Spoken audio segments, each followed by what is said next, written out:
Hallelujah. Krista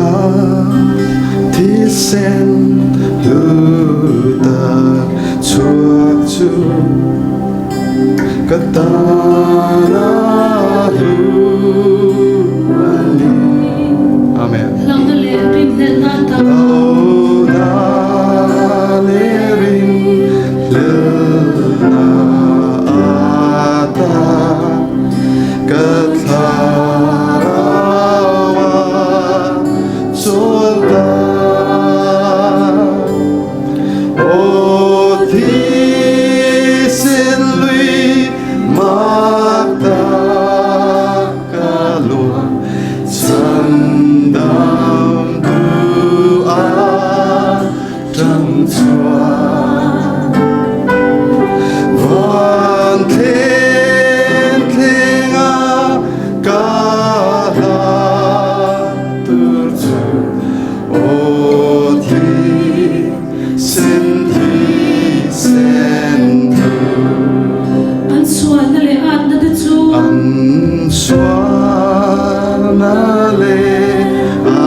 Amen.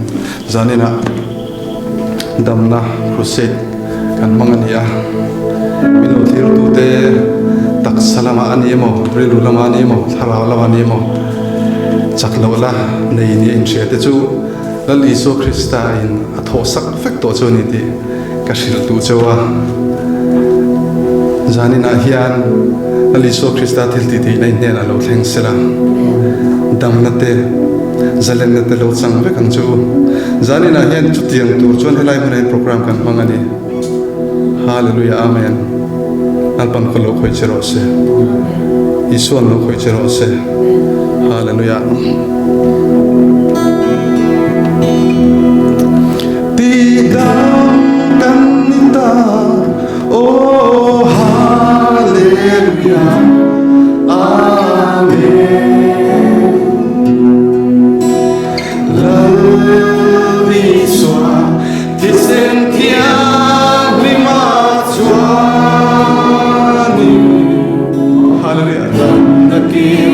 sukan santa wake up leo didam kanita oh hallelujah amen oh laliswa isentiang himachuani dam nakim sukan santa yang vai retete tobin harang salem na ko la lueta tole la liswa lente na chu bitin dam dam na hallelujah hallelujah amen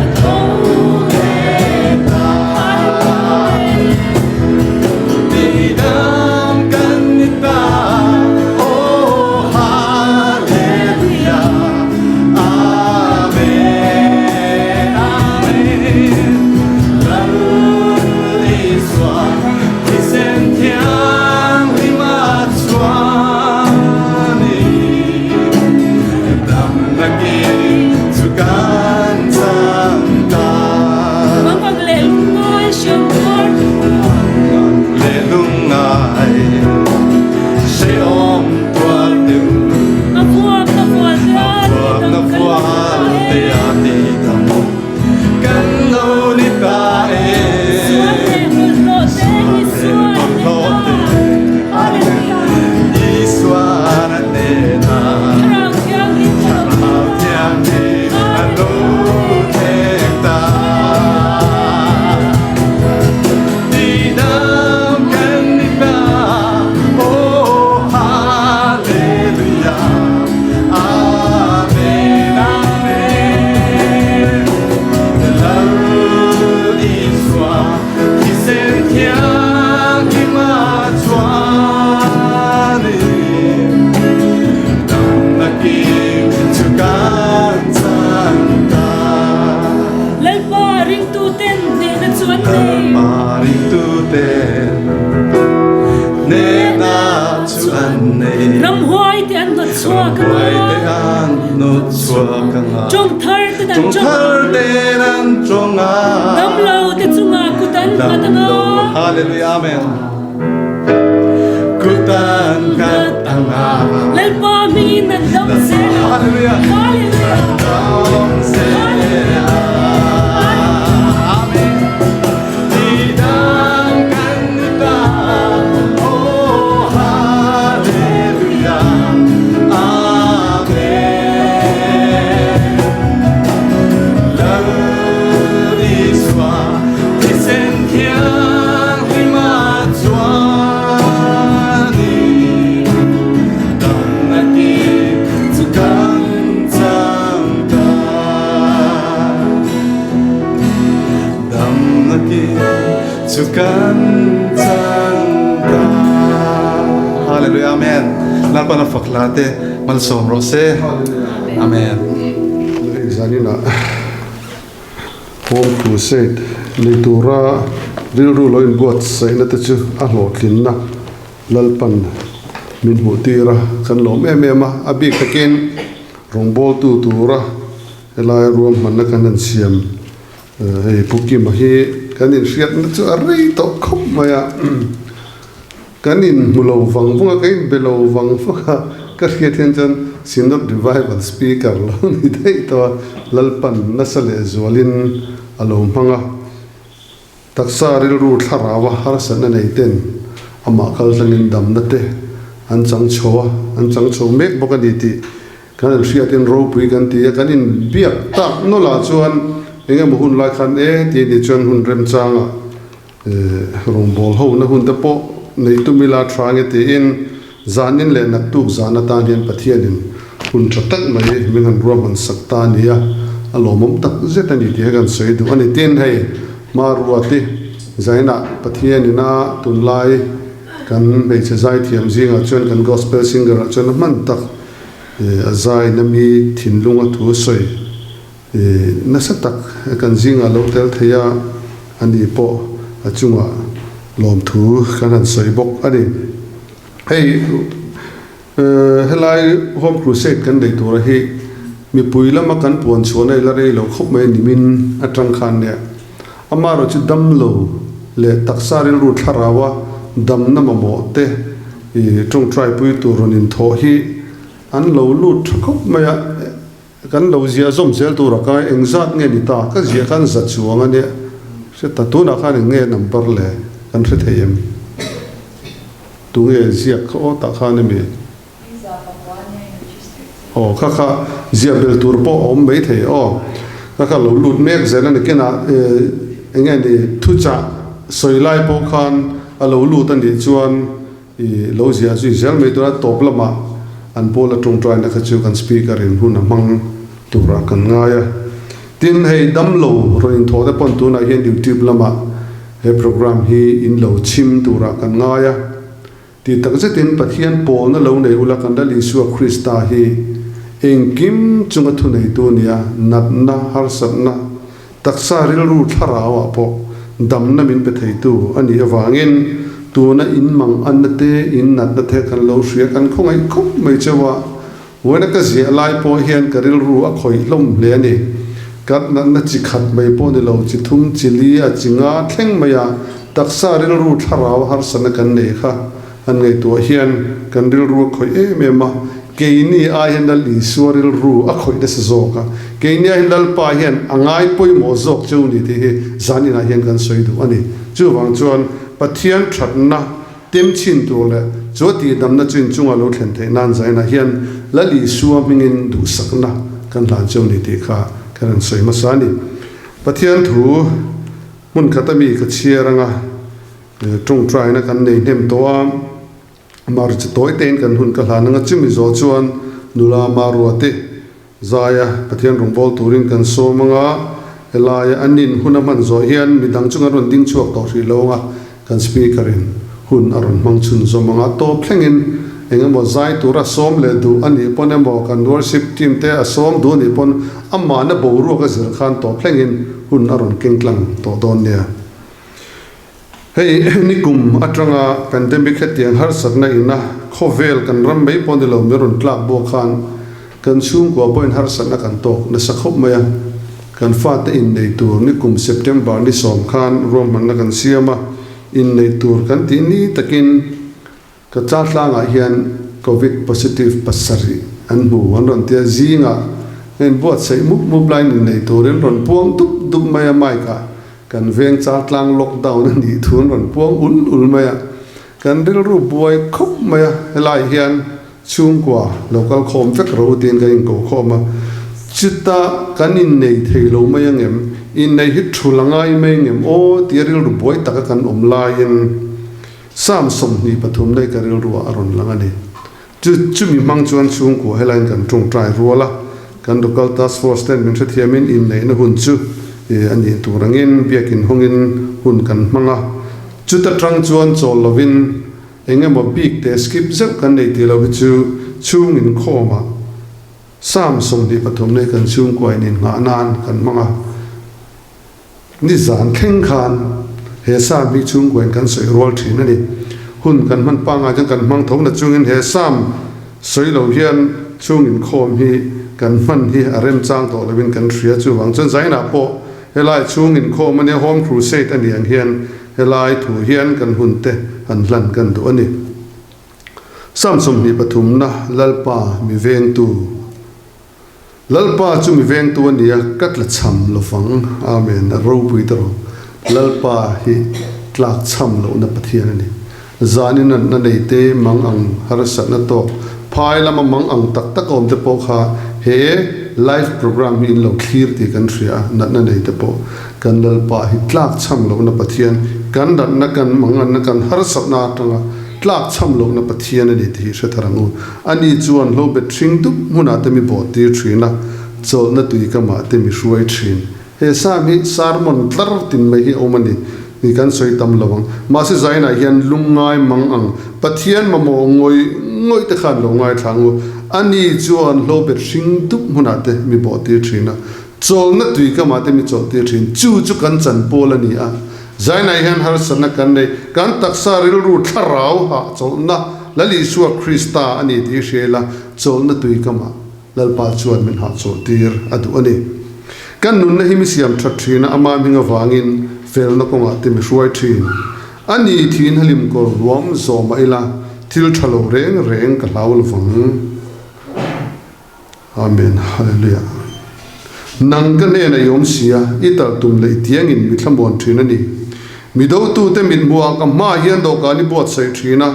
ka lu hi sia ki thi to a ka no wa hian liam ringa mathei lovin thatna le ngil nei nei ka dam chung zong hian mi zui selanga ti chuan dal paina kum khuain kom renga ti chu kan omna turani mang am tur kan ni lo kum khua a pa ne an om tu ring tu thei kan ni ti i se thebo lalpan kan zatan mal ni som sak theu ro se i trung try no hallelujah amen lalpa kan lo me i va traem mi fellow le ting lo mi sual ten hena i la ron thing dua chia khon tu zakaya mi ten mi sual nia an ngai ei ru thin bol lo nian riat ina po nang chu i thleng ni kha chitian chu zaina ke ni mi fellow le ting lo ten hena lalpa i la ron thena i la ro in pon zel wangin lom thu kan thila che zaina kan rong bol tu puki makal tlang pon i la ro in puang zel dona lalpa irong bol tu marwo di takal tlang pon i thutak le i lamang ten i la ro in puan zel dona wangin lom thu kan thila che zaina hen lalpa helai minga kanin khom na kal tlang hian mitam takin i khoina mamo in tu na hian an hak cheni tan tak chuan lalpa amuan apuan mor chau po de kila kadamang ti in he hun be se hian i ma nang ma lama lalpa tu na hian an run hong me kani khoi takin zaina hian lalpa nang chuen kim chunga thu nei tu eng kim chunga dam na thrat na lom na thleng chin tu in angin zanin nang ma mo tu ten hena taksa ril ru tharawa dam na churon thenang che hallelujah lalpa kan lome I ro puina min botir dona wang lom thu kan thila che zanin kan hun man tur zong te nak du zan lama kan hun man tura po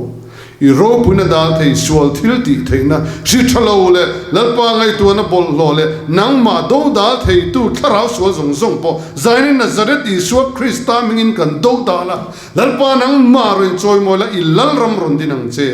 kan hun te ro puinan kan run hlane lali Isua Krista mingin kan dila che amen hallelujah e maru te o zai to rin tu na so manga maru te man so puki ma som na ngai leben ron ding tlang don ne kalome isu di lagaron salona he zanin damna in khom ti meng ange ni damna in khom khalo ni de ulwa me ti meng ani de ulwa ka ngai to na ka man nge ni het la ya e hun kal to ka thilo hai to chin de kha aro dom thara e pu fakte te anon lar cholai khan ten min kan lano panga min khoi thuza na min khoi thlo kha mak kha ka ti em ringot me ni chu thil hei amak kha ka ti em ma e ka chal zon a han ti hian ron dia ka thlo ringot ta kan thlo akala sale school no pang ho de po kha no pang kem ten dia tiang khanin khang ba kha chu ti khan hun kha kal chawa han experience mem kha ka nei lo ni chu chonin sa pho hi an video hi ke en china tv joshua hi ke ena TP Joshua ina I so minga an dia thun soya ram hoi pai ten le top top ka munom hi ka titlat mai ni chung chawa chon Frederick aten ron lar chawa tiang khanin lan li so Krista mingin an dia mi na damna an chang ringot mai kha a makhe ka til tuka a ro pui ka til tuka Krista la li so Krista minga khatia thu nei na kha a ro pui ka titlat mai ni chu ta chuanin video te po ti khan ke en zela inga tinge I so Krista minga hetia damna lo chanjel thei bi khile ti kha ka ngai to azela ni chu kan jong chai han Krista la li so Krista min kan jong chai chan damna king viang ti ngai to na kha he ke ma han om ve ni chu ti chuanin hun kha kal chhojela chuanin damna king jing a khanin khatel chhome ni chuan rongbol na hian katel chhawai I buki mate po interest ha mia lo kanya mak tak main a rongbol na asar mun voi khat po ngai thalo khan min ron soma ti chuanin min han bia kha ke ka program ma sabo cancel du na thinlum nei khop khan heta hen min tur tu kha om tlan mai ni a chan kha ka she chuwa me lawa in tin nge kal don po she lawa dam na kal pui chi nim po she lawa adi pia mel cha ka sha tiang vel khan ni mo asar mon pakhat po kala ngai tha chuang lo am ro chu tiang khan ke ma apolal pan na satakin khate zong khan min roi zen hi lo ni a zanina po hen kalomi su po hi ka thin longa heta kan thlen wa alo om na chan chu ring tu kan van nei tak em is ilali so Krista mingin dam na lo thleng ro se dam na lo thleng mai chin avan mak o katile chin ani chu wang chan he authority hi ti deu so yela he thu nei na Krista awanga kan chan bual hi kan mang thiam lo ti ka law em ma kan mang engeni kan mang lo ang ti ka law na zo kan ni chu mang thiam lo ti khan va misuse lam bang ni lovin kha thu nei na ringa kha authority ring sia kha manglo hian kan ringang adi te ngai to na khan ron thenga zanina hanali so Krista kan nei awan nei thak ngoi ni kha he tamak ka ti chin kano pan lai ka tluk top ti vel mai ti mai yang mo mai ni khang hu lai chan mai ani tak zet so Krista thil ti theina authority lampang ha engma ka thiam lo renga tuna chuanin Krista thil ti the ziale tuna po rin na fam kimra changlo chung po Krista kan rin awanga kan van nei na san sia hi sia thiam awan jul tak em ti te kha kan worship lai te khan ka ngai to na local na sa khop me Krista awanga kan dam nei avan ro pui aminga awanga kan dam na aming kan lam po ram hwai te nan hlo te aro pui pathian dang te ming soilam ram hwai te nan hlau lo la li so Krista mi ngai ro chanin taksa ana na em te pon lo dam the ni ti shat ni aro pui ka ti lu tu ka chu ka thin lunga om dewani mo om dewani in mung dewani nagina chanin a Bible thu te po zog te po in lalpan min chat fiati ranga biblical zog pon karon la soi fiat theitura kangai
ta nei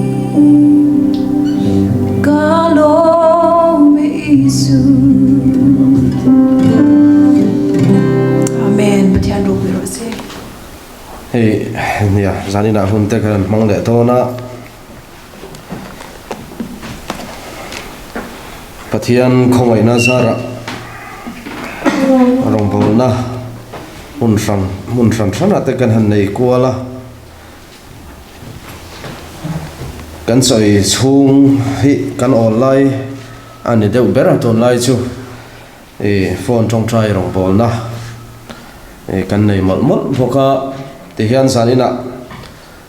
kan upa te chung kwa upama faka te chung kwa in te hian ro man na fel tak anan siam hi alo mom kan ti le maya karon kalpui hi tlangwal robat lalrem ruata ani hi bidi zo to a pathian rongbol na ngai poimo em tin tharau mi takane ti kha kan soya pathian ompuina le chen chilna kan ram hian adong lo han ti do nila ale lama tanga thlir chuan kan dong viawa tin pathian hmangai nain kanin tuam dam viawa ma na tang to in kan ram chu pathian min son chhuaramani te in kan soya misual te hena cross thu kan soya tin kan soi reng tur poni a zanina kan fakla sakho te kan ngai thak te khan kan thin lung a khoi viawin karinga tin ngai thatu te poin lok na satak in lo chan kha zanina hian kan han be se ya chuti role ro chuan kan ram hian enge ama mo ang tena soito hian enge ma mo ang ti te po ka ngai to viawa zanina hian pathian min hruai na zona tangin kan ti ve anga kan pathian hi mangai na khat pathian kan tia war takin kan soya tin kan soi reng tur poni a chuti role ro chuan pathian thik thu chia ani tin pathian du tui ani don ani ti bible kan muwa chu wang chuan sanina hian kongkazi ma chuan lut ro u ti thu pui hi karil rowa an liana chumi mang chuan pathian thu kan ngai to ho don ani pathian thui lo ngai thlang u chanchin thang ma thai sia bung sari chang som pathum na le som pali na thu hi kongkazi ma chuan lut ro u boral na kal na kongka chu azawa akong po azaw poka zomilama chu tampo an tam hle ani nunna kalna kongka chu azima akong po ache poka a mutu te po tlem tem ni kan hu vek don lo ti chu chiang reng ani tin mun khatemi lo ngai thala ila chanchin tha lo ka sia bung som pathum chang som ni palina le som ni panga ne hi tinani chuan an hne na kongkazi ma chuan lu tum ram ro u ka thila cheu mi tam takin lu an tumanga an lu thei sila fang in nei tu a thoa konga khar nu chuan nangnin pona dingin lalpa kong min hon sakro tia kong khar in ron ke khuna anin khoilama mi nge in ni ka hrela wa cheu ti in ala changang cheu kan pathian hi mangai na khat pathian khongai na khat pathian kan ti lai hian ale lama chuan adu tui le ni ti achianga lalpa ti theu hi van ram kan kal vek don lo ti chu ni phot maya ei pathian hian min hruai dan hi chi sang oma tharau mit varna pe ten oma ti dam rong pol na te tin sai rong pol thin te thusil rong pol na nei te tin lam mi te pon oma zai mi te chi sang kan oma rong pol tu te vek kan ni lalpa ti in kan thong trai dia ta thei to pin kan thong trai ya ma se lalpa mi te na chong chu van ram an lut la wanga ti le boxia van ram chu kan kal vek don lo ti na chu ani le zel ani chung te chu zanin a hian ka thil ton atang te po han soi kan du ani mun katami ngai thale ina Deuteronomy bung som thum chang kuana chang som pakuana le chang som ni na thleng hian in manun na le theina mal som na le an sia ka da ti tu na hian in chung chang thuwa shetuwa tan le le van ka kawani zote chuan nun na chu thlang ro in nun theinan nang ni le in thla te nen lalpa in pathian mangaya a o ka o ya ama vuan tlatin ama chu in nun na in dam reina ani sia ti chuan in pu Abraham ate Isaac ate Jacob ate chet chama pek atiam rama chuan inom don ani ati lalpa na thiang nim kan ngai thak te kan satan mal som ro se amen trong trai na chu nakina atop lama kan manganga thuma YouTube lam han ni ma sela live ni ma sela thuma an nei kan do chene kan soilan zoi ang khan pathian hian kan rama hian rong pol tu anga ma man tak tin khovel ala om sela ni chuan mi ala mang sel don counseling pastoral care and counseling ate kan go run ayo ten training te kan neya a lok khop maya asan chu counseling tur pathian khongai na zara kan nei ve ka soi thina hun mani de lok phei ka chuan a voi thak khopin amangan thak ma din ni khata hian phone call ka don phim hi harsat na nat na counseling ten and chuan mi chang chuan mi zathum chuang te ka donga hun all in siam hi a har khop maya chung kuwa engeni chung ko ere la lo ngaya chung ko pa ber tharau lam thila lom te ya han chul reng big la kha a thei reng big la va chung ko lama harsat na te om ve thina wangin chu te yang chuan hun te kan mang chawa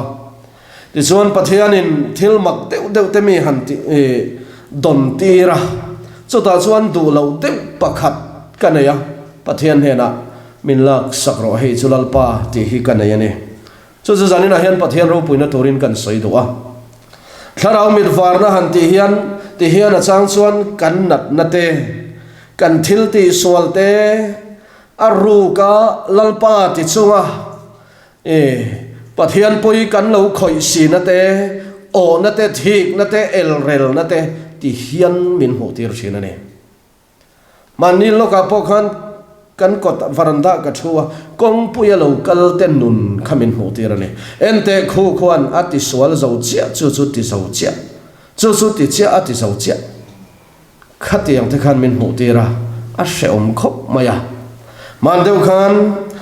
kel kang har him lai khan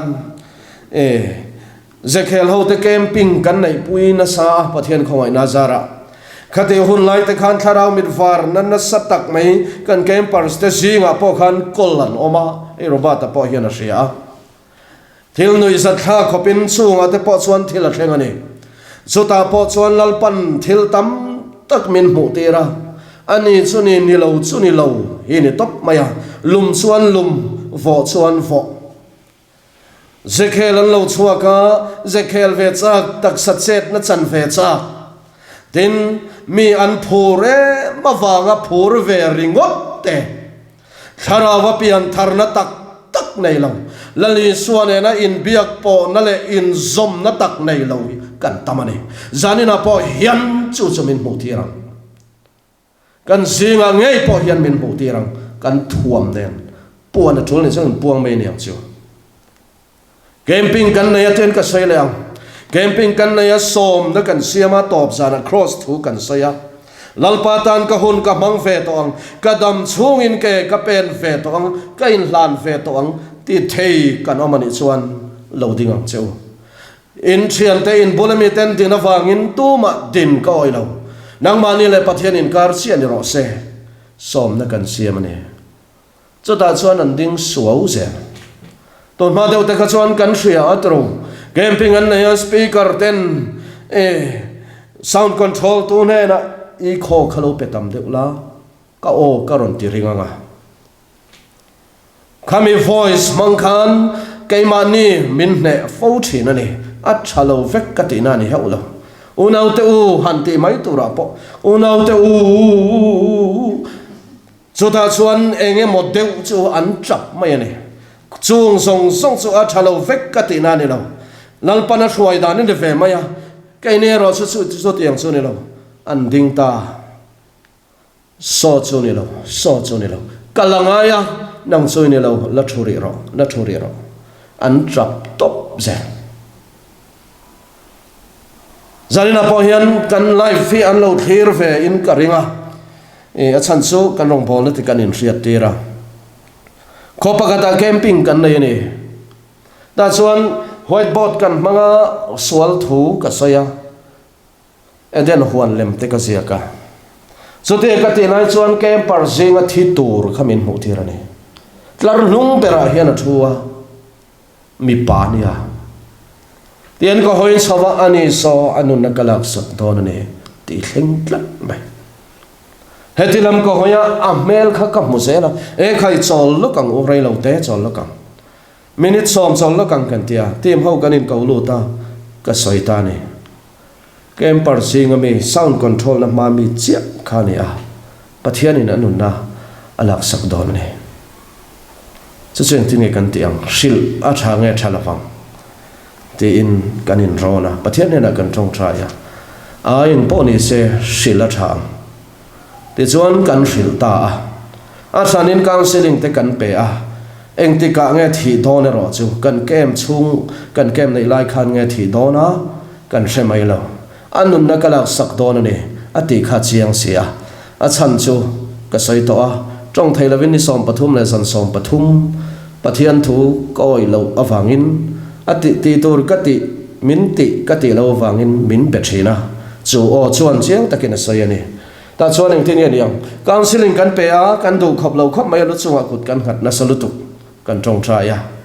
ti chuan kema ani chuan e khai kapu eng pok ka chunga lo thleng ro se pian thar ka duwa he kan program hi in son jing lutuka ati anila taka khuta velora rong bolna kan neya healing crusade kan neya kan son zela khatianga hun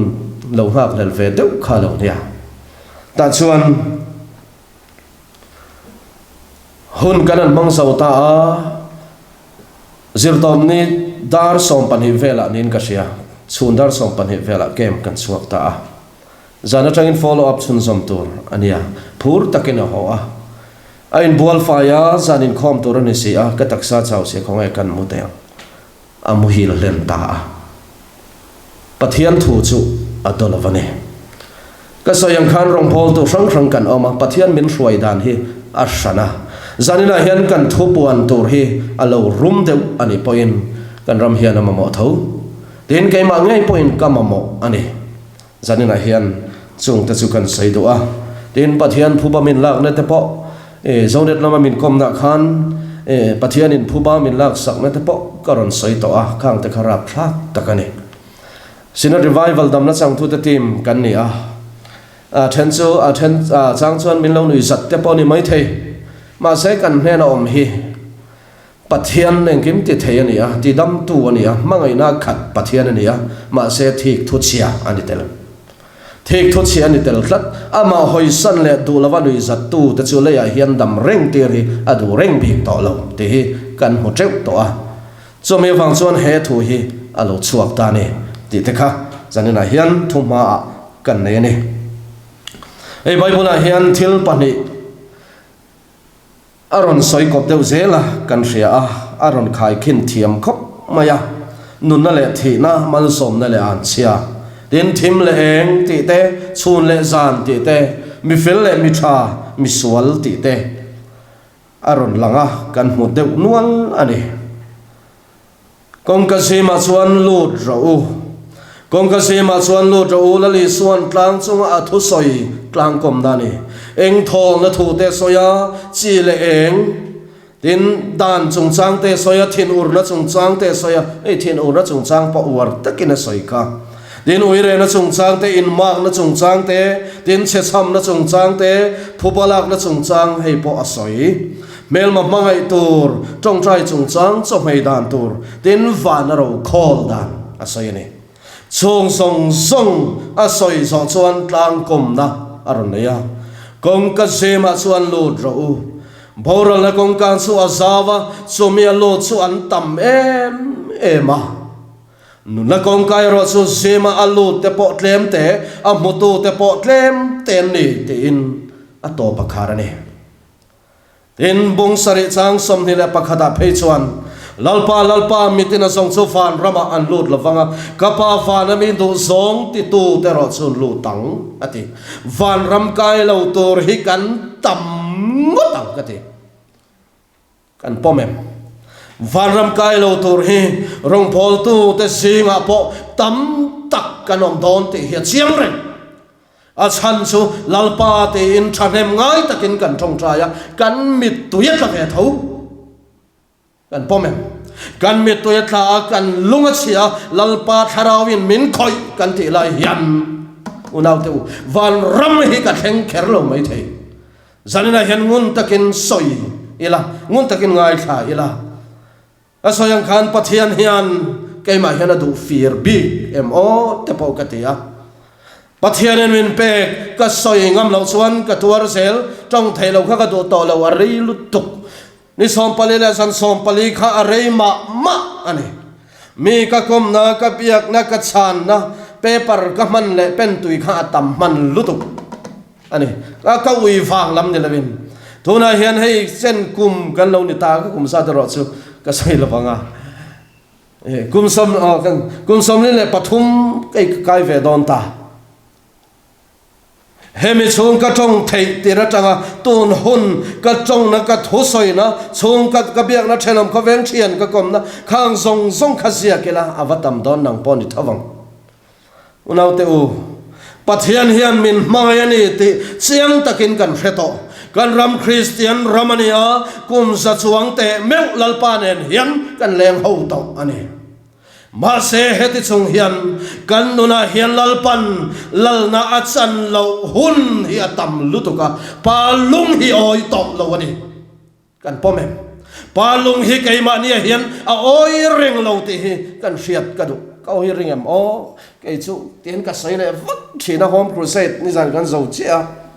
pathian sar kan dam chuan thole ne kolose pa hun kan mang lenga e kar khat ka oi ka ren thiam lo ti hian ka tile faka ke ma hian ka tuar le thina hospital in admit ngai ten kan om le thina ma se ka ti dan thina lo ni box ya kan in sa thiam man yang chu ringa de wani chuan lo ti zoi tok mai ro kong ka si ma suan lo to boral na kong ka so sawa kong po saw pok so me la malo chu tam pon tam len so kong ka saw chu nge nia so kong ka saw chu nge niang tian han ngai tua fang ta ila tinen tirnan kong nuam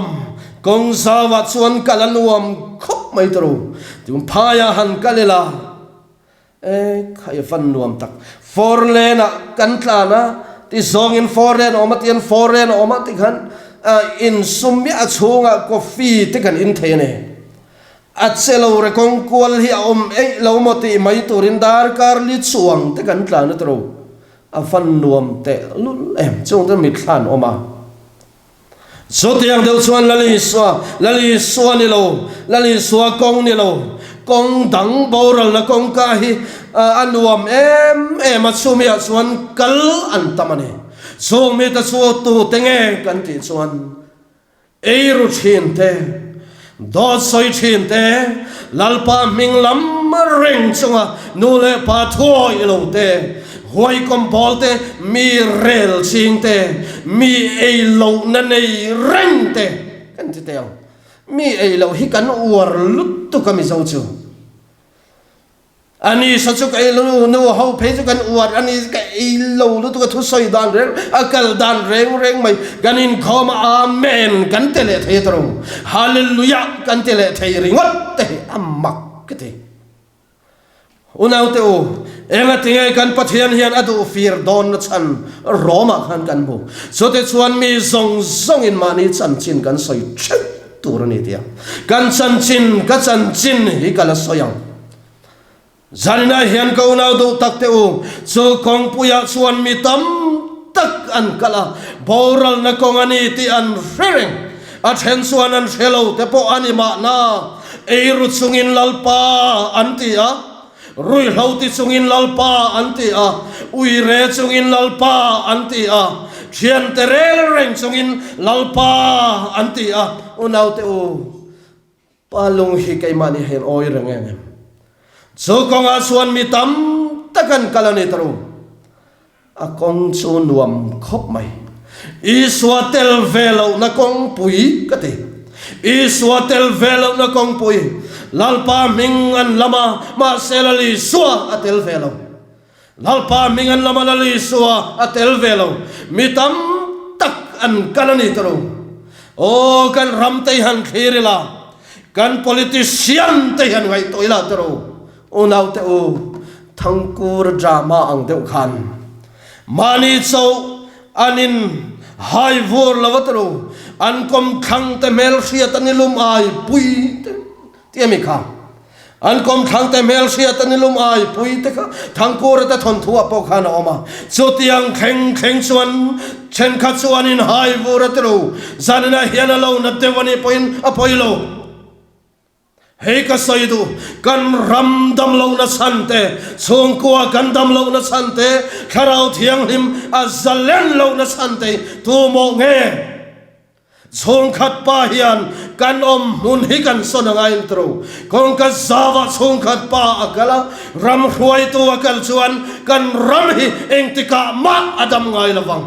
tin songkua po engtika ma kan dam ngai lawang tam tak suka te thin pathian minglam ain unau te u kan minister te ming hi kan lam tam zo kem o kati papakat chuan te hian ati pathian ain politician ho sa te thil ti thei hi ka ngai sang zo zuktia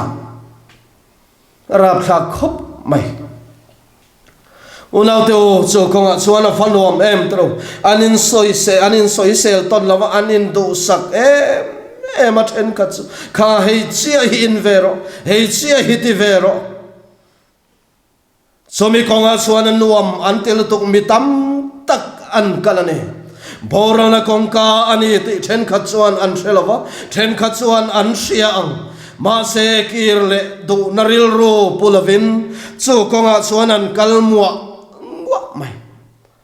zanina hian kan ram nge po hian khirel taru harlain voi tam tak kan ram hi a khoi to camping la kan lut nem to taru thu sang kan sia ka soi thin kan bible te hi kan lip sen le to taru thiam tak takin kan soi fia kanin soi ril sia kanin sil fia sia ka theologian ni lo te poin an ron sil fia tu to mai ai nge dik ber po sia lavin khoi konga nge eng ber hinge so tur ti po shelavin mi tam tak su kan me kani asan sumo ta hian thil pakhat kan zep tu a kapu ke su pan tur big hi ka shelo re ani suan su ti song suan asoya ani suan su ti song suan asoya ma se ka ngai to thina a in kar kha lat maya tin ani soi kha zui donila zui chi ni in ka hresi lawa ani rong bol dan le tho soi dan kha kalpui ve don ta ila kati chi ni in ka hresi lawa zui tur dik ka helawa zui tur zok ka helo ti te po hi anom to hey ministry sang kan dinga acha etro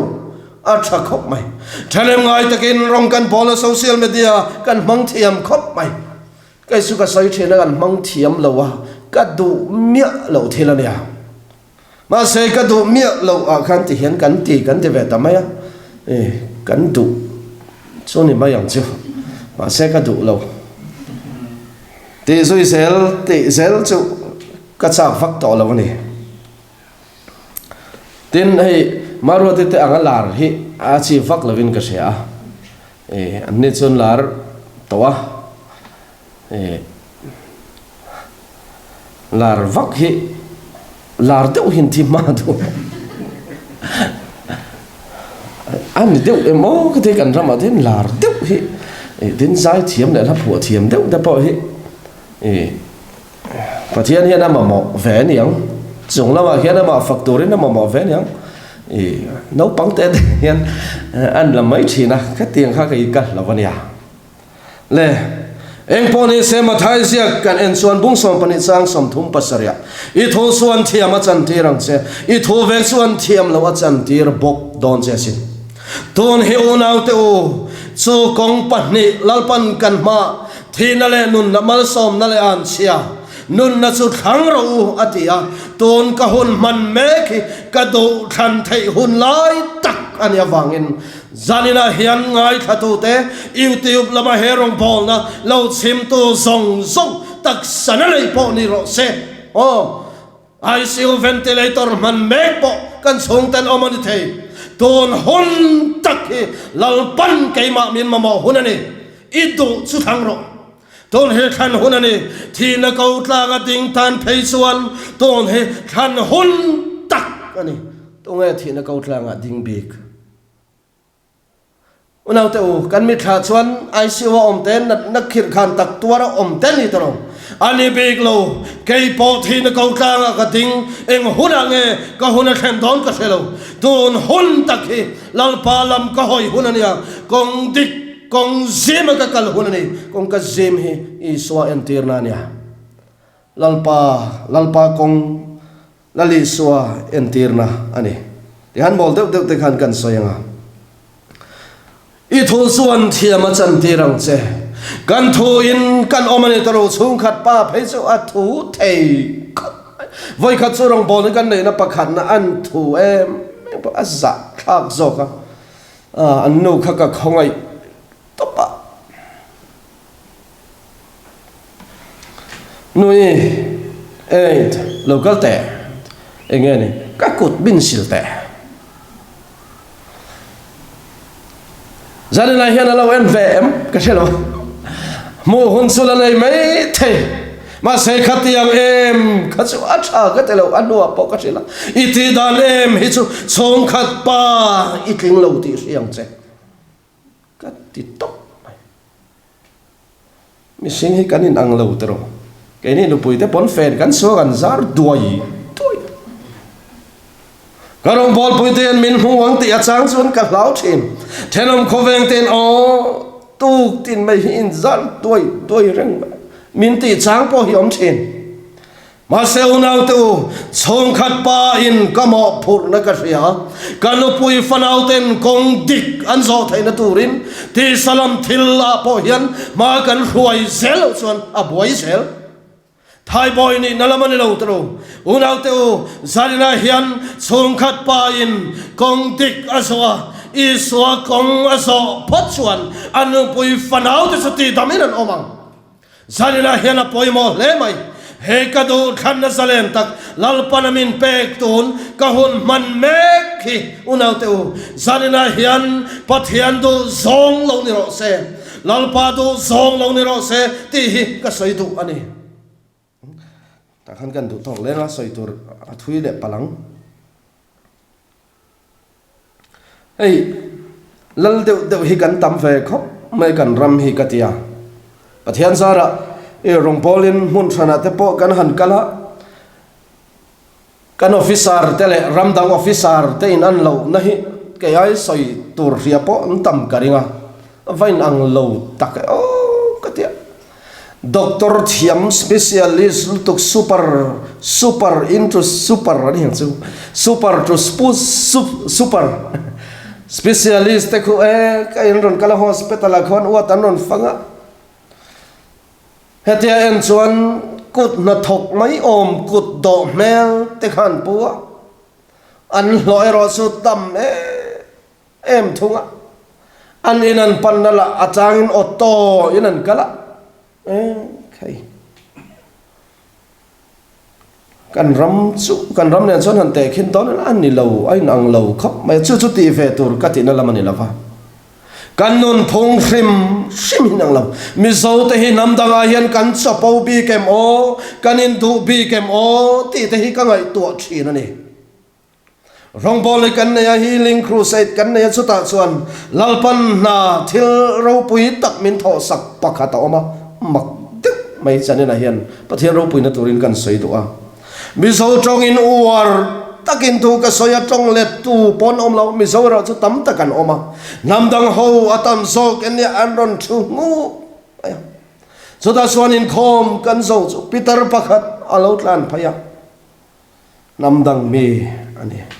ka khutala alu chunga ada trong trai roti ni ka ti ka trong trai mol maya chuta chuan ani chuan tin ron soya ni kapu thu soi song kha an mani chonga soi song kha kan chong in ka shevik nia unau tu pathian thilti thaine hi amak kan ti tro pathian thilti thaine avamak em ti soi tur atam thot ani sote rolero suan kong ka zimin ko mu tu lali soa kan tana cross athi amak so khovel mun kan fangatro khovel ram sanga mi ten kala thil ro puile thil mak tak an huwa an soi thin lali so zirtir te singa mi tho mat han te khu kan fatong trai kan fakala kan trap ve na sakho mai puar ke lian zola nen khan kan vain lana akhan kan vanai lu tu ka kapu khata khachon tol nam sang anon kala an chong chaya Christian anni unau te ammak kat em pakhat le chu ta chuan nam dang pakhat hiron kala a roi maya isu ka mangai che izirtir thoma than nge ya ka kalve thei hi ka valom em thuna chuan ka taksa hila to ma la apoi ka ti to lo khang te kha cái mạng số này khen nó khóc mấy cái chôn chút thì té vắt kiến cả lâu ngay là cần trong trai á tôi ta kiến cần trong trai mày khan ya giờ này hiện câu nào được tắc tiêu tiền cần xoay lại tiền con cái sim số cần xia khó vel thì là lấy cái xua con bụi anh về là vậy xua tel lâu na con anh à số ta xuân xuân tin reng anh lấy cái lal palam con ero số con cái sim anh à xua nên sao mà sợ chi amanen chavakal na kongane unau teu sota chuan rui hlawal leng lova chapau na te leng lova elrel na te leng lova ingai tom te kal kongane a tin sim te kongane so konga chuan kalan tlem em ama ngai na te khatro kong ka sima chuan lu tum ram rowati so kawa chuan sarina hian ke ni ho hi kan kal me kem ti hi in enong miam ti hian te khin tu pakhat kan soi duwa pu ka kan lu dona pu chonga chuan ria turania mut bu te kan ngaya ei in tur te ken ngaya so pu ka chuan kan lu tama se chu pu chu alo te tel maya lo zim tel mai beding kapua rekseka ka thildang ka khai boxia chung ka thuam nen chuan aleng tamang tlat lo mai ka kalzel ka beding ta suleng talawa nuchia angai ta tin ka thil khai ta suleng talawa nuchia angai ta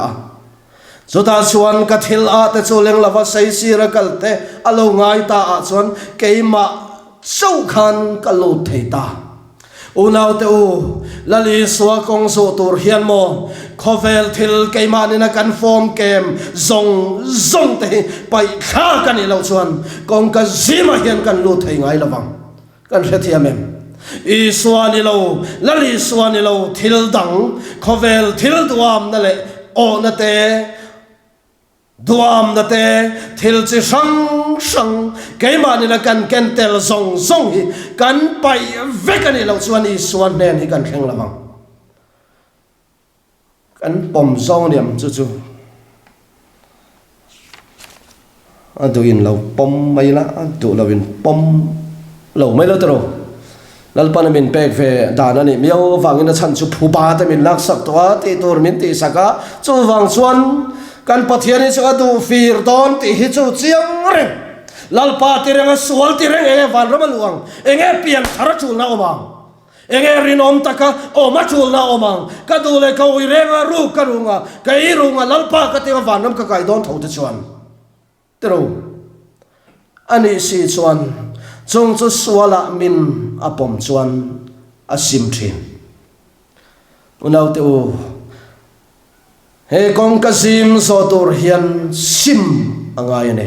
sim te kal kong ne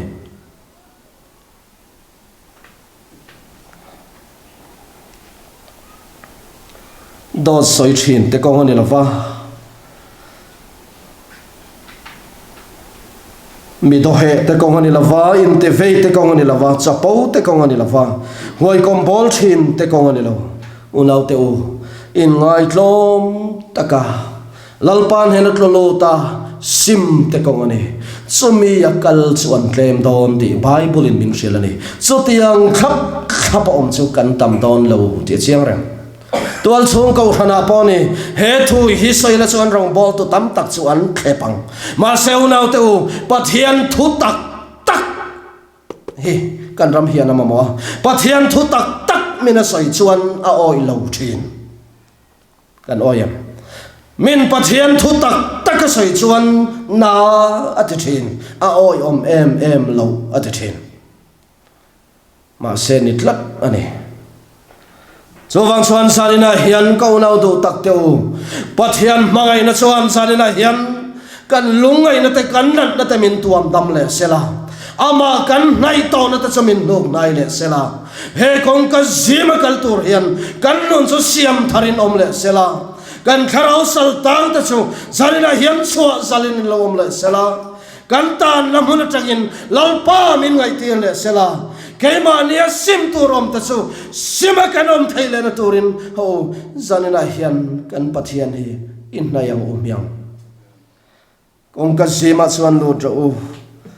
sumi lama lu chu tlem te ani thona ni tin ama ngein asoyani ei thil dang dei kan soile anga krista awanga tuar te kalkong hi kan to do tuar hi chu kala in ti mi lava kai chu tuar hi chu kala in ti lava ma he thi na te kha thlenga vai kat kan tem kan van toi khop maya sang ni som pariat kum top lama khan rong bolin kan soka som soya crusade kan na ya cho te la jon ka fa pa thi ya le kain ha na ve kan team director alo kal lava ton trom chu ke mani lo poka ina kalo omange atia lungphut solina thi zui le mala an thi rol chia ni khata an thia so mi trom sona sheom ve khop maya tinge kan tiang o rong bol na han top san dai la chu ni mang si lava ma se deputy ten oma an thok thei mai ang chu ti in bial to pastor in rowarela kan hoa ma se kan director khatiang kha ani le se lawang khan director te thia team ho rong bol lo om kha in thun kha na ti chuan chu rong bol na chu kan ti top ta kan kho har pore man lo mit tui pola hul lawa rong bol in kan chuak le a Christmas main kan hol yang chu ti na kala in February thla to pa kan hoa kho har hi arre deu rat maya chu she om ka ti ho la lalpa nen sumi huna chuan kanin pola an nuam hi ka ti thau thau ma se van lam ka thira ka fa pa le ka in ha ve chun nei chun liawania ani chuan min chok ve to a ten rong bol na angai poi mo ema ma se ni chuan ti khan min kal sana chu kong chu zanina hian a she anna ka ti ho lo Krista awanga tor hikachak kate Krista awanga tor na paghatal tor ve hikachak chơi rồi chơi nghe lâu khen đón cả về lâu rong bò lên can làm hôn là em mà tôi chơi khen về lắm can khen in pa in septic tăng chia tay mình xiêm tí đó anh ron về là tập on mình peralom anh na cái gì luôn là per nuôi mấy này rồi là thar rồi in mix cả mà mình speaker in khát tiếng khan hun cả mà sẽ số pasuna cái gì luôn Krista vang ina nuam viau sen enge lalpan akong kasona hian arong kabol na hian eng harsat nange min siam sakang oti alani thau harsat na lo khenga na te lo khenga thu soi la injection te ka ya cho bo su tor na ka ti zo lo dam na in khom sana pulpita ka thua dhar karchan ve te kamaran bulawa thiết thanin cả thắng mà sẽ thể hiện cả năm lẽ sẽ là thì rất chú thì lâu nhiều chứ cần đặt nó tê lal pan rematiang min non bela chú có dấu nó vắt cắt lụt chỉ này hiện cả ta patient lâu boy phiêu mà ya hospital à tê min lâu tràn puya doctor tê là thi to ngay non xuôi cho bọn tì mà sẽ cái là thi lâu lalpan engamo so konga suan arong kapol na le nung kasui na konga hian min la suai ve karing har sat lam huna min na sia tir le karinga har sat lam huna cha na ruama mel min la mu tir le karing so mi hun chu ka bu ma chu ka zuyang ti hi ne zalina hian ko na do takte o lali soa kan sui na konga hian then khat chuan he kong ka zim kan so na konga hian har sat na tam tak kan tok tero in van nei big kati in van nei big chung khat pa kan nei ele in tur nei mang lo chang kan nei bu fai kha tur kan nei lo chang oma lockdown an nia ni kom te khan no sari chia alo oma kan lo in mak huwa lava bu faya kher kan lo mang hila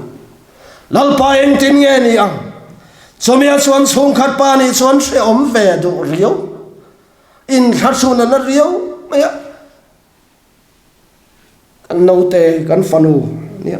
kan nu ne kan pathu ni no sari kha min dai rei big don no ti kha chiang re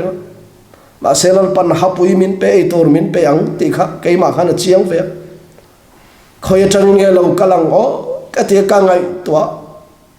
và nó chang don tur ka po ve phabok si lo then khat suan fa nó chang tang ka ten do tu ten he nó chang thil pe lu tak cha tak kan dong an van nei an di lo ka ti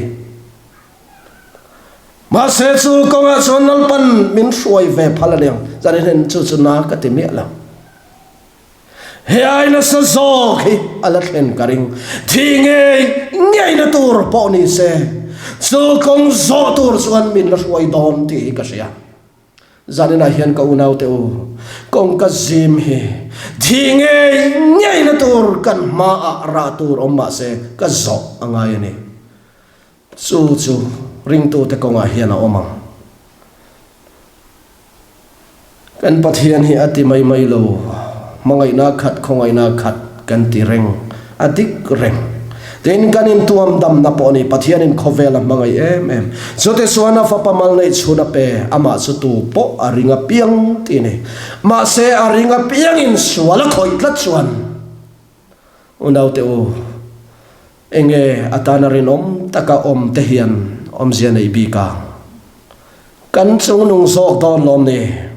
pathian mi telan sar hun chu tun hun khir hini tro tun hun khira hian pathian mi te an lang sar tu lang then khat somin thu tak an soi lai lan nui vuranga an benga alut lavanga an thin lunga khoi lawang zanina hian he kong ka zim lu tur hian he kan program sim tu song te in buat sayang u tuar tu te tuar na kong iswa kong hi tuar tu te kong tuar na kong tin chan thin te kong Krista vanga ret thei thin te kong ani chu kong chu a har san dia mi tam tak chu an kir le thin mi tam tak chu an lo le thin ka renwal mai rong bol to ro pui tak tak kan rama mi tam takan suak to minan pan lui luya min kan bor lui luya kan top na hi hau kati kau ran hi katel natla kanila kau ran hi kaum natla kanila kau ran mu thing tlat rong bol tu kan rama kan suak tep to lali suam thisena adin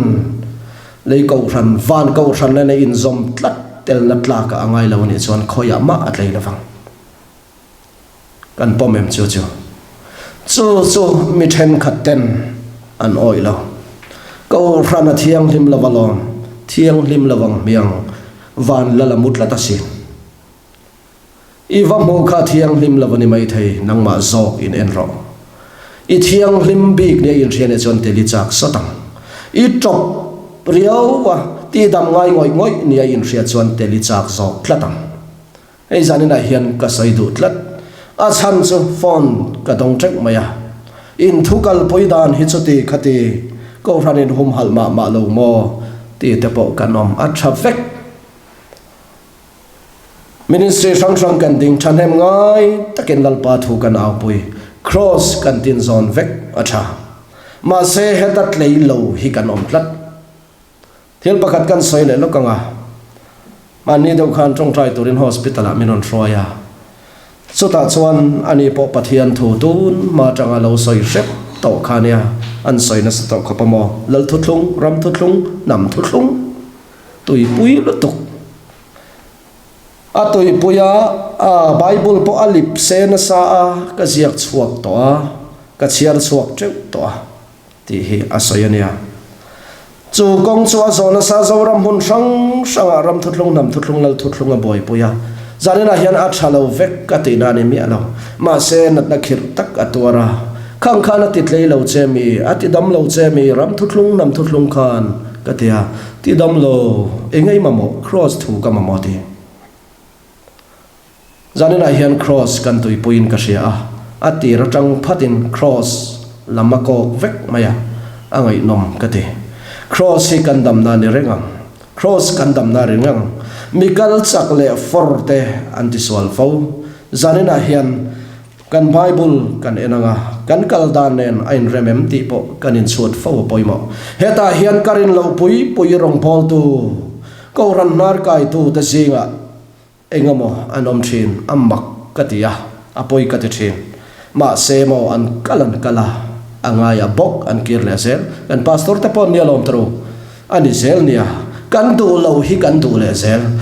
chutiang che chuan I suwa po du lo tam takan oma thalai hawin ti kanun ka thu irin rol na om lo kata lo in rol su ma se I suwa thu an kir le sel an mamo hi suwa ne na om zanena hian nat na katwara har san na ka chunga lo thlenga tro ina mane I boy lutukane I taksa har satna oma iril ru na ngoi liam mitwara ti dam tui mamo doctor ai kala phaya voi tam take kal to idam thailo kadam na chu I suane na tin zanena poi panane lalpan khoi chesela ka ti khop mai kanat na inat na imang an nakha zanena hel lalpan khoi chesela ka ti hle mai tong trai late kan man main pathian fakna la kan ngai thale photanga enula maru tin he na tangin pathian fakna la kan ngai thla nga chu mi za chuan tong trai na kan mang chun jam don nia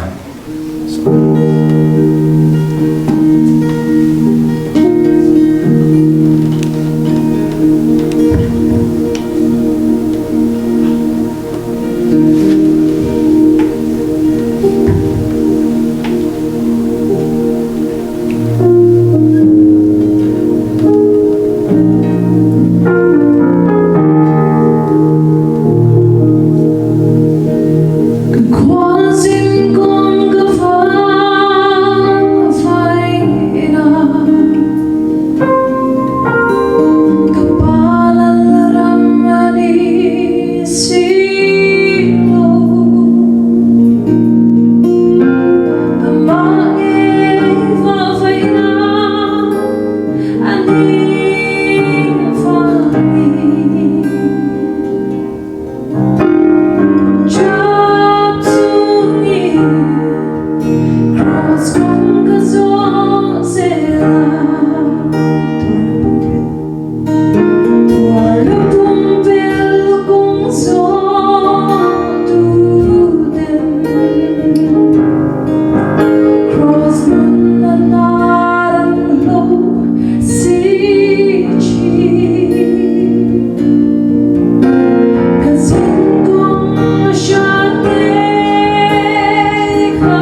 se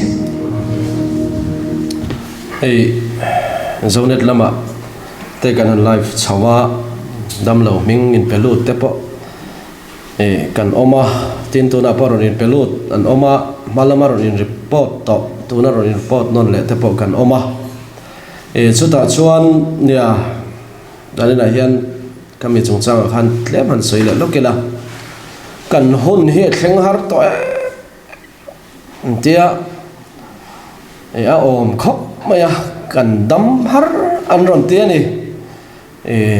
amak khop maya pathian ro rel dan hi nia an tong trai hian dam ngal zung ula kan ti khop maya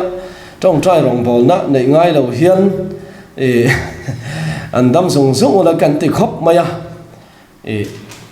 janina hian chen chu kan be dong to ni tro các hôn hi khen về đó lầu pathian hi ông tặc là vấn đề hi trong trai po ông sẽ ông lầu te po in tì in bấy đồng lẽ anh đi mà xe thì là tiếng ngọc lúc càng pathian thiếu thì thấy này lòng ngọc về phốt tệ in xuống của anh em mò ít đặc xa anh em mò khen hôn hi ông về hi cả anh này khát thì ringot khát chuan ông yom kum tuan be ken karing lo zanena hian natna sang nei te kan ni inat nalal pan khoi sak che du ti nam sak che du ani voina po pathian na tho ro pui tak mai pakhat khenga khang te po are to lutu kani kum sang ni le som pat ni atanga har san na to ania adam thei lawani doctor akal to akal ngun lutuk be dong to phaya po voi som chuang ka kal to ti sum tam tak an mang so to an mang to ma se dam ni mu thei reng lo a boy kha ka ni chung kon trong trai chong hai nan trong trai lu ka nu ber har san na sa boxia dam thei lo ma se dam hona than chuan chu kum som pa ni sang ni la som pa ni me kha nia arei to khop maya ti chuan dam hon chu vo in khania nang po man ni aina to na dam hali tuma arem tiri lo te poni mai theya tin inat na te kha lalpa lali suan ama nei na tur ta na akko na che poni ve thei zanina hian chu lawin pom thiam na ka du khop mai chu ti ro chuan min ko ka sia ka in lan ma se ka dam thei lo iti amma kan itro pathian ro rel na hian kan tel lo ma se mo be dong mi su ngakro pathian thil ti theina hi a thlen huna omang mak takin a thlen huna omang eng mai na dang lawang I thin lung tal tharau lam tal zanina hian khoi sela ti hi kan du em ani ti kha kan soi ani chu kan hun tlemin local fan le de uleka maro chu aman ho thak lu tuk lovin ka ria kan ministry lam khan thla Emmanuela Thizaman Thisen lui luang chuak ti kha lanu nunga kan thlang le do atong trai rong bo na kan nei zo hian somi kan sak zo chuan ei kan upain khoi takin mal som nain kan in khom te min khar saksela a thao me ming pe in lom zel wangin anan siak le loka ti zo hian tong trai na kan mang zui to na ni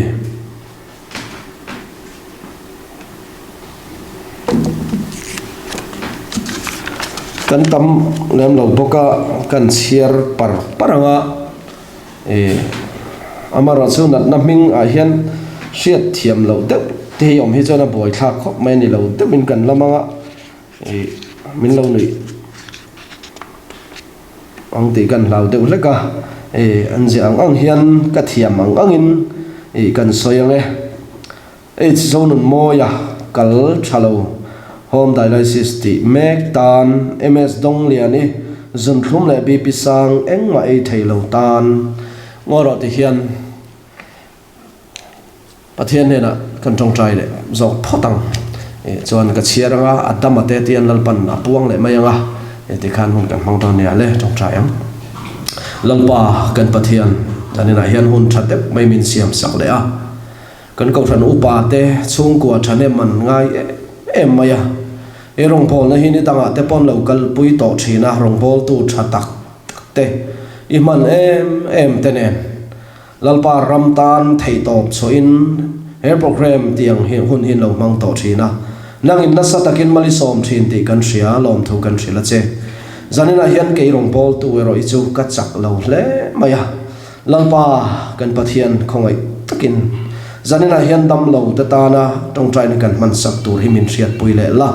an ming len nat te kan share ton lalpa remedy chuan an ming kan share lai te an nat na kan puan lai ten dam tur te nang in nang man ron soi le la lalpa an dam na report po remedy ni chuan min riat tir le la i thil ti theina hi zanina hian mu ngal kan duwa nang in min mu ti rang che lalpa tu ma pe dong in om tir su la nun tui hal na nei lo te ne na po pe se na thar nun tui hal na thar nei tir la nat na wanga in dom kun te ne na po lalpa kan pathian pe se na thar nei tir la ti dam tu Yesu Krista ingai reng ipa ngai reng ani ti zanina hian herong po na kal tlangan ria theina turin ron in soi mo yang che nang chu khoi mun apoi oma dam lo te ne na i dam na kut ngat la Yesu Krista ron in soi mo yang che Yesu mingin kan ti la che amen ei zonun moya kal thalo home dialysis ti mek tan ms dong lian a sun thlum le bp sang engma ei theilo lalmon pui model veng shokat thil tang anga om no tu om velam na thin om no tu om velam na thin hei lal panati dam ton ani lalmon pui model veng hi tin ms dong lian e sun thlum le bp sang engma ei theilo po a ei thei nga lang lal panati dam don pc sai zame kum somriat pakhat government complex saitika pui khobru kong na silorin chemical sar thlokathi centling hospital ommek har tha theilo lorem kemi pumpuar pum thalo loring liana ramhun veng lai thin thalo kong le khob na blood sugar sang tu khomu thei to lo pathian be sei na nei loring liana isona mangai che loring liana isona mangai che in za in Nazareth Yesu Krista mingin lo damang cheu puthang saya bengdar pop beng thalo zo than sanga pumla nar thalo Abigail malsom tluange kumriat nar thi thin Nazareth Yesu mingin an zai lo dam ro se RK malsom kum somruk pathum zun thlum le TB in tran HK chan himi nar thalo Timothy vanal chuan omakum som kal thalo Nalrin Lorin siame bayrabi khwazat MCI siwa om tong trai puina tanga dam nat sang chho zel alo dam zel theinan Nazareth Yesu mingin lo dam zel ang cheu fanei theilo ron report ten fa an nei theinan lalpan malsom cheu ro se Andrew van lal malsoma taksa keding lam le khelru kliak te lo dam that zel theinan tin anu pakar pathianin fanau malsom na pek theinan Davita cham metanu pa fanau malsom na nei theinan lalpan malsom cheu se ei kan nat na tar na hian soilan chi lo te po oma kan ka chu kan soilang lo mai don nia lauren dike kum ka chung cho hel to anxiety le depression nei tan Nazareth Yesu mingin lo damang che lalmal so mi sum sui ko nga chin noilam ke ler khengana ko ke ton na le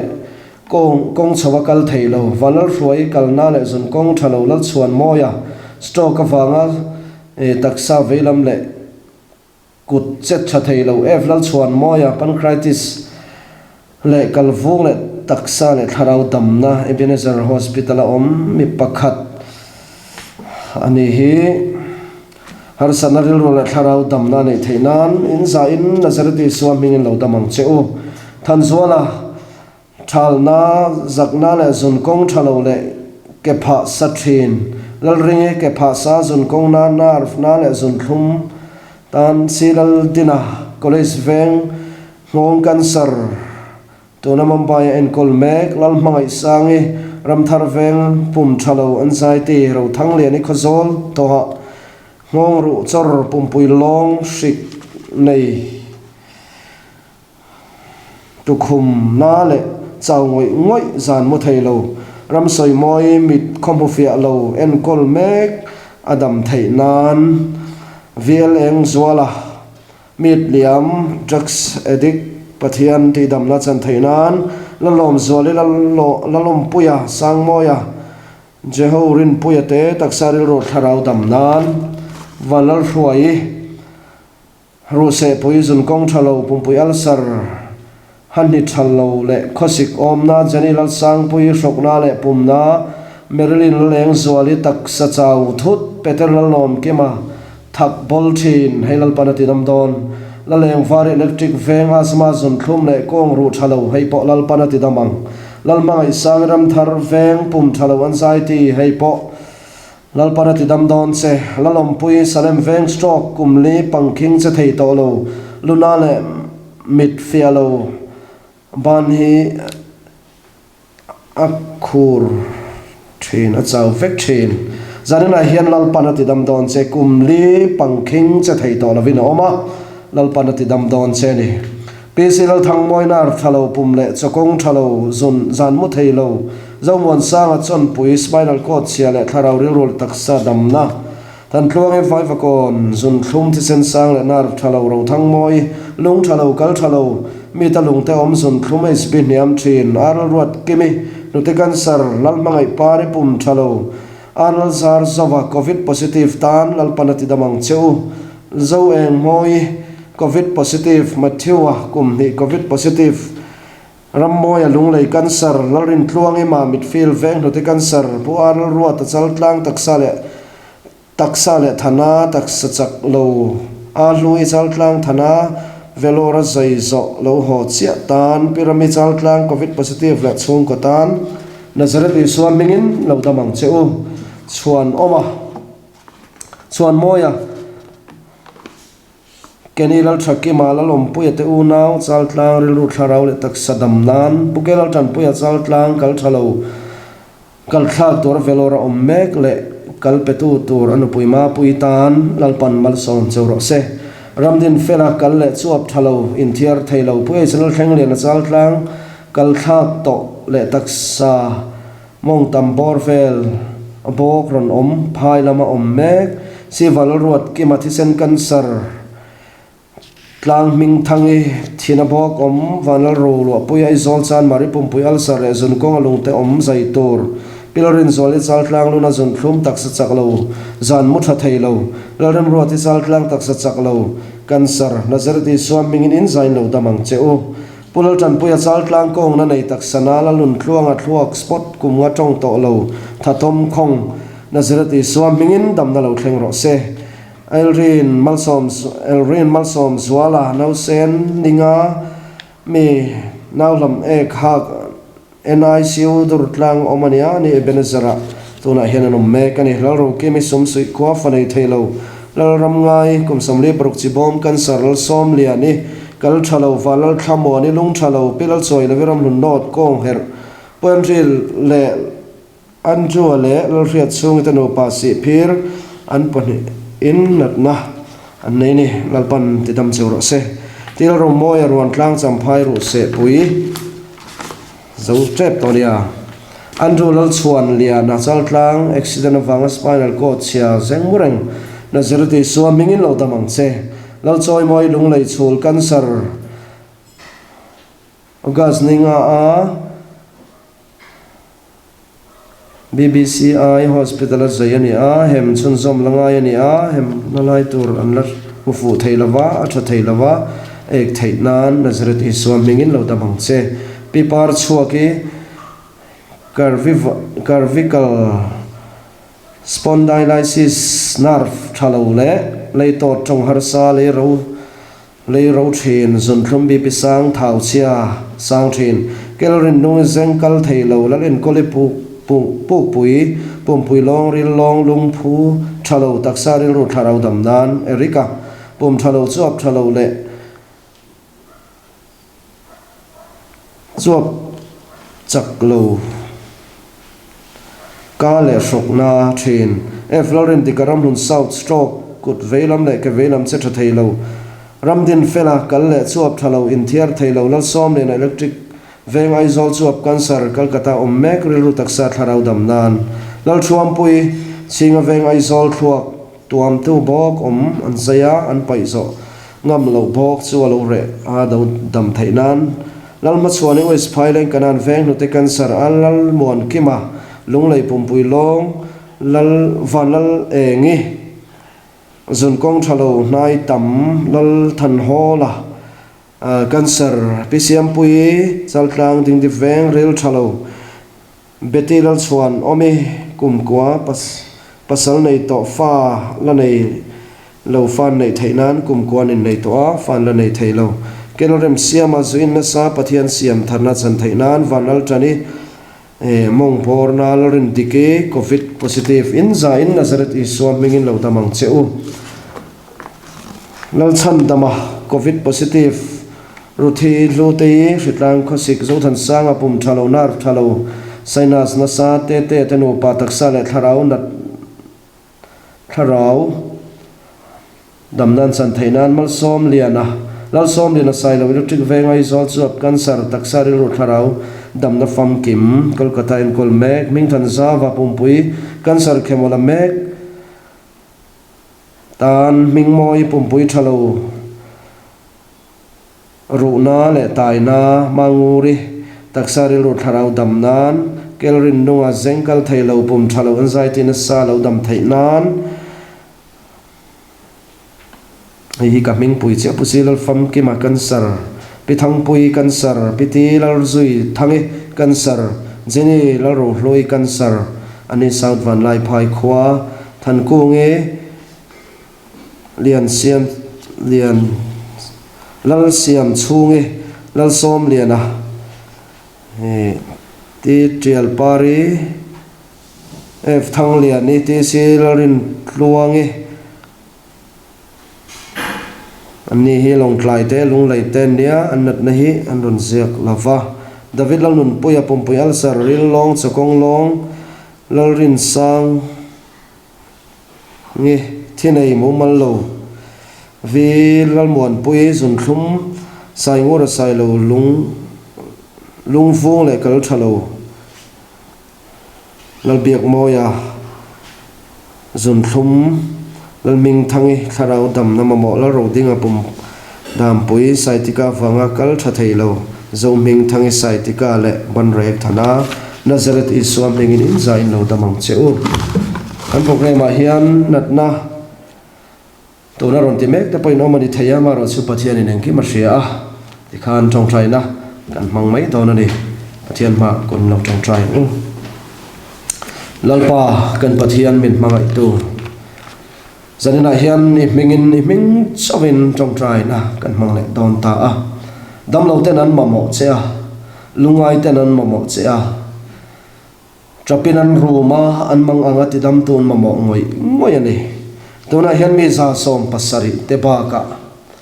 ming ron pelot ve man talo te po engmo za tan omang ti kan ring he kan rom pol na tlom tak lo chim tu te zinga har san na tok me te po an omani theye lalpa kan pathian min mangai tu lang chu khoi muna poi oma ithil ti theinai lan tir muna chuan eng mai na dang lava tini man ro hi mi mol ni ma ila thil ro pui min ti saknem to ema zanina hian lalpa kan pathian ka theina ani lava ka thiam na ni lava ka chak na ni lo ti ishiat vekha ma se nang chuan nai tho chuan engkim hian i thu oi maya thil ma ka thlenga dam na thleng mai thina ni kha zanina hian taksa dam na chu kan dil lo che a tharau khoi thar na te po lalpa mi tam takin an mamo a an ron in puang ani zanina hian lalpa mi te zinga an nat na mi pui zinga tar lan lo chi te po engoma sa ta oma an mani po in thlasung takin an nat na ten ron soi ani lalpa kan pathian i mangai te fek an ni a zanina hian khongai takin annat nalaya idam nakut te charon patang che lalpa kan pathian min mangai tu nang chui tlai ngai lo mi ring te hi kan man mo a kheng thuai se ni thuai se dam thuai la ti hi kan du a din dam ngal te po kan du lalpa kan pathian so dam ngal na chu sanina hian kan momo ani kan narei to mai lalpa kan murei to kan tuarei to lutuka sum tam tak kan seng to lalpa foini khengin dam na kan lamhulo Isu Krista kan dam na fam kim zanina hian I ma kan lo kalani ronin soy mo yang che I mangai ten dam lo lalpa I mangai dam lo te kan thin zanina po hian I kan le me ka fangin lom thu kan thin a che ko nau do tak teu in ne na Nazareth Isua akal me kani hallelujah lo theng ro se pathian thil ti theina lo theng ro se hallelujah lo theng ro se stroke ka fanga har sat na tok te HIV fanga lungai le mangang te tin COVID fanga har sat na tok te cancer fanga lalpa thi te to ten ni ti dam tu lo nai ro ivan tuk veron hong le la lalpa I marai te hinang manon khoi le ang che lali swat hil ti theina lo theng ro se ko nau do tak te o I suana mangai cheu I suana mangai cheu in na te lal pan sia zanina helal pan khoi cheu ro se in van mangang em e khai hallelujah amen lalpa kan pathian min mangai to zanin kan hun man na in chung hi tharavina tharinan wa khat le la nang chau lo zale nang che Isu Krista lo zale la pale fa pale tharau thiang lim atharin si bai kan buk non le ache kan mamo che ni I mangai te kan na manilal pa an bei dong to khovela dam nan mu to lo ti dam tu an zonga apuan mor chau po dekila kadamang Isu Davida fapa min khongai ro ti in zanina hianan aw chesin thin lung takin ma anun lulu tani lalpa dam lo te ai o in ma kan lo tingani keimit sak lo himin sia remiti chuan I mangai dam lo te dam na turin min kaltlang la katak sa nat na thena tolani po in ron thlen la tin thi na khop hial a thena ngai ni po in thlen ti rang che lalpa ka pathian min mangai tu ke chia lo hi min hu min khachiang ti ka ria zanina hian I ma karon kala I mangai ta dam na turin kaban kapharani nang in malsom la yang che lo theng ro se tuna lo theng ro se I taksa dam na lo theng ro se I pum na renga khan lalpa thil ti theina lo theng ro se nar thalo te ne na lalpa thil ti theina lo theng se la stroke te ne na pathian ti dam na lo theng ro se rishiat na beng thalo te ne na po pathian thil ti theina lo theng ro se ipum al sara lalpa thil ti theina lo thenge hallelujah lalpan khoi don chero se hallelujah amen hallelujah amen lalpa nutekan sarte kal thak turte kal thalo dialysis ti me te hi imu mishing te ngai to na chuan thil khil khan le thil boi thak ani thei ma se itan ti dam harlo ti kan ria a chan chu eng kemini thu pe kan oi ni ti dam tu I mangai te hi kan zelang che lalpa thil ti theina chu lo thleng zel ro se ko nau do tak te o I ne na tu na lo thleng le ro se I taksa lo thleng le ro se hallelujah amen e khai lalpa thil ti theina thleng zel andam na thu hinon puang don ani sa thleng zel khoi zel che ro se hallelujah lalpa nang chu khoi ki po meni lalpa to na hian mun la zo ka hospital in an kol me te po an mani nangin kan le la fang le la ti tamang che in nena pathian thil ti theina lo thleng ro se kauna du takte o lalpana mangai cheuni mangang suo thabar suang cheu tin covid awanga har sana to te po zalina hian kan program engma zat in sim ti kan ria in hena dam na lo thleng ro se pathian thil ti theina lo thleng ro se lali suan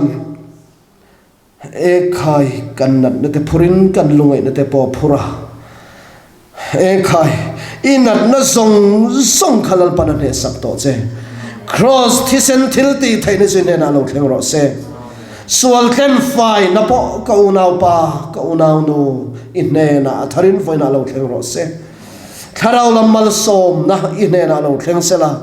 tharau khoi thar nai ne na lo thleng ro se e khai lalpa kan pathian hei zalena hian kan zinga po har sana sang nei te kan om tai na phong te tin kong na em thin te tin lu hai le ringot thin te pum thalo te lalpa kan pathian luna le fek nei te ti dam tu zalena hian min khoi vela he program sim to helai mon local khom te kan zai min khoyang che pathian thil ti theina lo thleng ro se i taksa lo thleng ro se tharau lamal som na chu i chunga ni angin eng sela lalpa khongai na chu i chunga lo thleng bok ro se hallelujah amen lalpa kan pathian min mangai tu an program chu kan lo mang zo don ta min roina la min om poina kan mo in lom thu kan thrila che i mangai ten dam na an chang ti kan ria an dam na chan chin hi an report hi kan ngak le mai chu thil ti thaina chu riat kan chak i ro puina tur chau ni ro se he rong pol na helal pa nang ma chau lo lang sar la nang ma chau ro puin lo lang la choi moin omang che lalpa he program he man sun zom remedy den chon nak tong sana po hun tha min pela lalpa tharau lam khoi thar na changa tharau lam thar ne na herong bol na hi kan tho theina turin chan fo nei tu tur song te po tharawin min khoi fekang che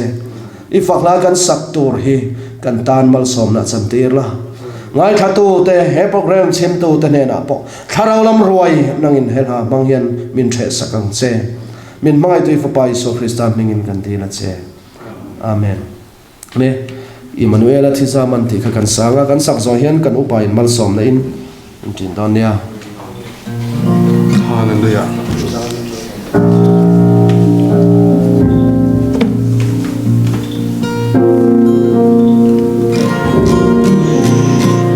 aman ro kuyem hallelujah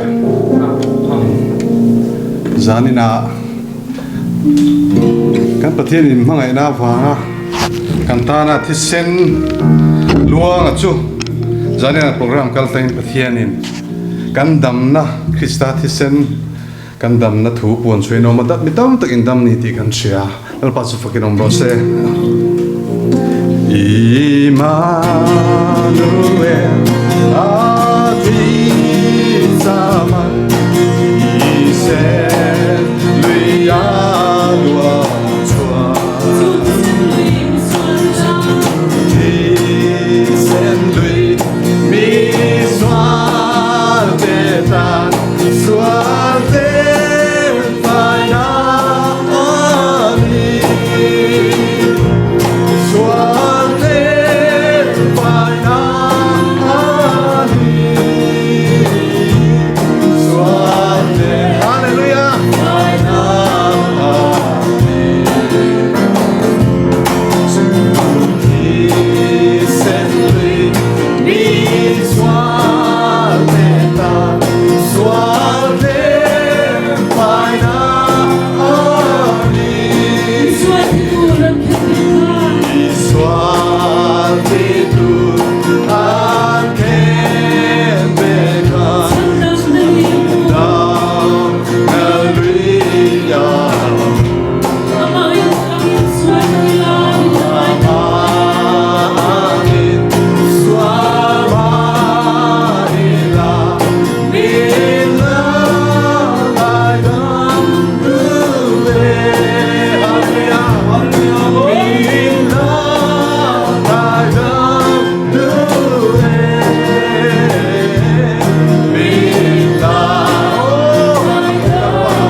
Trong trai no tuna hian kanal pa Yesu Krista thunate pa pathian mangai na tharau thianglim po na le ti dam na dum takchu kanu naute zanin he huna mingron thelu taron report zong tele in za chunga tuna le chatuan thlengin lo om zel ro se amen